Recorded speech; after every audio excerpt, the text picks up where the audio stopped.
নমস্কার বন্ধুরা, আপনাদের সকলকে আমার চ্যানেলে অনেক স্বাগত।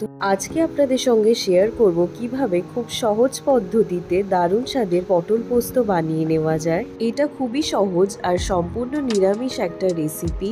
আসুন দেখে নেওয়া যাক ভিডিওটা। পটল পোস্ত বানানোর জন্য আমি 13টা একটু কচি দেখে পটল ভালো করে ধুয়ে অল্প খোসা রেখে এইভাবে ছাড়িয়ে নিয়েছি। পটল পোস্ততে কচি ধরনের পটল দিলে স্বাদটা আরও সুন্দর হয়। পটলের মুখগুলো দুদিক থেকে আমি ছুরি দিয়ে এইভাবে ছোট ছোট করে একটু করে কেটে নিচ্ছি, যাতে মশলা আর লবণটা পটলের ভেতরে ঢুকতে পারে।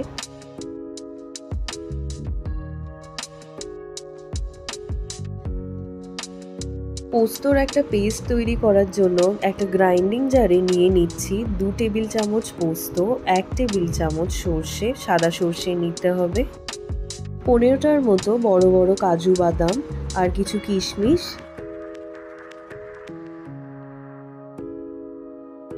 কিছুটা জল দিয়ে কিছুক্ষণ ভিজিয়ে রেখে মিহি একটা পেস্ট তৈরি করে নিতে হবে। একটা কড়াই ভালো করে গরম করে নিয়ে তাতে সাদা তেল দিয়ে দিচ্ছি। আপনারা চাইলে সর্ষের তেলও ব্যবহার করতে পারেন। তেলটা ভালো করে গরম হয়ে এলে পটলগুলো দিয়ে লাল লাল করে ভেজে নিতে হবে। দিয়ে দিচ্ছি স্বাদ অনুসারে লবণ,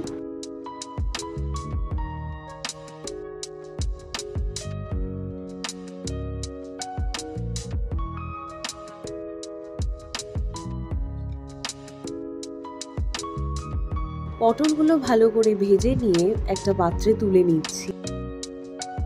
এবার এই পটল ভাজার তেলে দিয়ে দিচ্ছি হাফ টিস্পুন কালো জিরে আর 4টে গোটা শুকনো লঙ্কা।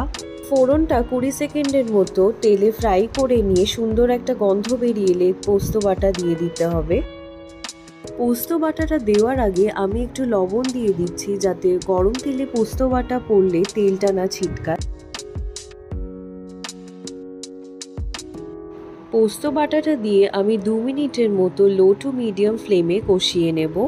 প্রায় 2 মিনিট ধরে মশলাটা কষিয়ে নেওয়ার পর জল অ্যাড করতে হবে, কারণ পোস্ত বাটা বেশি সময় ধরে তেলে ভাজা হয়ে গেলে স্বাদটা নষ্ট হয়ে যায়। দিয়ে দিচ্ছি স্বাদ অনুসারে লবণ, সামান্য হলুদ গুঁড়ো আর 1 চামচ শুকনো লঙ্কার গুঁড়ো। আপনারা চাইলে কাঁচা লঙ্কার পেস্টও ব্যবহার করতে পারেন শুকনো লঙ্কার বদলে।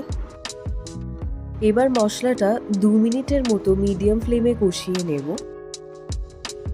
2 মিনিট ধরে মিডিয়াম ফ্লেমে কষিয়ে নেওয়ার পর দিয়ে দিচ্ছি 1 চা চামচ আদা বাটা। আদা বাটা দিয়ে আরও 2-3 মিনিট লো টু মিডিয়াম ফ্লেমে কষিয়ে নেব। মশলাটা কষিয়ে নেওয়ার পর যখন তেল ছাড়তে আরম্ভ করবে, ভেজে রাখা পটলগুলো দিয়ে দিতে হবে। পটলগুলো দিয়ে আমি আরও 2 মিনিটের মতো কষিয়ে নেব লো ফ্লেমে। 2 মিনিট কষিয়ে নেওয়ার পর আমি একটু জল অ্যাড করছি গ্রেভির জন্য। আমি এই সময় একটু বেশি জল অ্যাড করেছি, কারণ রান্না শেষ হওয়ার পর স্ট্যান্ডিং টাইমে রাখলে জলটা টেনে নেয়। আপনারা যদি একদম শুকনো রাখতে চান তাহলে জলটা স্কিপ করতে পারেন। জল দেওয়ার পর আমি কড়াইটা ঢেকে দিয়ে 2 মিনিটের মতো পটলটা রান্না হতে দেব। 2 মিনিট পর ঢাকাটা খুলে নিচ্ছি।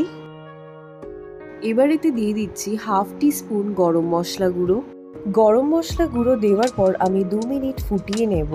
দিয়ে দিচ্ছি সামান্য চিনি একটু মিষ্টি ভাবের জন্য।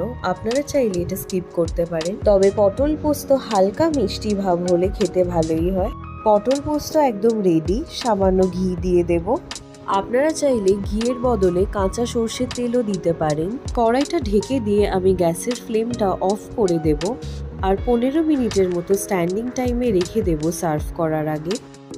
স্ট্যান্ডিং টাইমে রাখার পরে ঢাকা খুলে সার্ভ করুন গরম ভাত বা পোলাওয়ের সাথে। এই রেসিপিটা যদি ভালো লাগে তাহলে বাড়িতে অবশ্যই ট্রাই করবেন আর নিচে কমেন্ট করে জানাবেন কেমন লাগলো। ভিডিওটা লাইক, শেয়ার আর চ্যানেলটাকে সাবস্ক্রাইব করার অনুরোধ রইল। ফিরে আসবো আবার একটা রেসিপি নিয়ে। ধন্যবাদ।